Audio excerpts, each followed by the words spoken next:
This is my island in the sun, where my people have toiled since time begun. I may sail on many a sea, her shores will always be home to me. My mother was born in the parish of St. Anne. My father comes from St. Elizabeth. But since my mother was the dominating force in the family, when at the age of 1 year old, she decided to bring her children to Jamaica, because I was born in the United States, in Harlem, in New York. And she decided that the wilds of New York was not the zone she wanted her children in. She wanted to have us in the wilds of Jamaica. So she took us back to this island, and I grew up in Abuka, and for the first few years. And then I came down to Kingston and spent the rest of my time living in Kingston. I always saw that the destiny of Jamaica was inextricably bound to the destiny of Black Americans, and vice versa.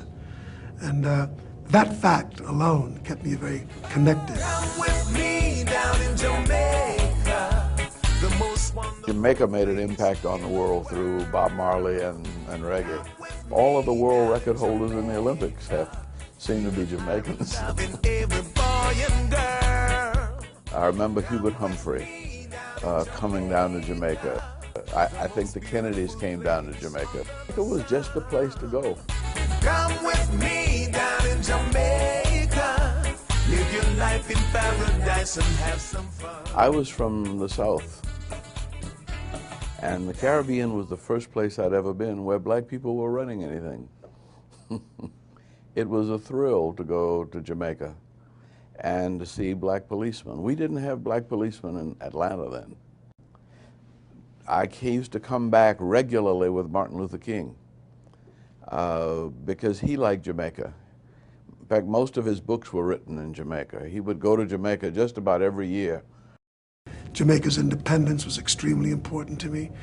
In New York City, my mother was a very strong Garveyite. She loved Marcus Garvey, went to rallies in which Marcus Garvey spoke. When I came to Jamaica in that youthful period of my life, Bustamante was very busy giving the British a difficult time in their rule of the island. So I was always around an environment that rebelled against its oppression, and that alone gave me linkage. Now when you talk about the culture and the music and the art, that was so indelible to my experience, and it became so central to my own cultural expression that there was just no question that I was a Jamaica man and would wind up being that for the rest of my life. But I'm sad to say. In the history of the record business, the first LP to ever sell 1 million records within a year was the album entitled Calypso. And the phenomena of that was so enormous that RCA, the company that I recorded for, gave me what was considered to be the first gold record in the history of the business, and really set the stages for what ultimately became the Grammy. And every time I look at these awards, I can say, well, that record that reflected the culture of that remarkable place called Jamaica was the forerunner of all of this, and I take great pride in that. Well, in Montego Bay. Montego Bay, I was last year on vacation 40 years ago. In fact, I was celebrating a big record I had then, grazing in the grass.